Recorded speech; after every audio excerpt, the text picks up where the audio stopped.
சிவகாமி நினப்பினிலே பாடம் சொல்ல மறந்து விட்டேன். அடியாத்தி வாத்தியாரு பாடம் சொல்ல மறந்ததென்ன? முக்கனியே சக்கரையே ஒத்தையிலே நிற்கிறியே.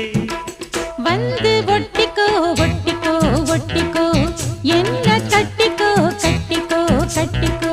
சிவகாமி நினப்பினிலே பாடம் சொல்ல மறந்து விட்டேன். அடியாத்தி வாத்தியாரு பாடம் சொல்ல மறந்த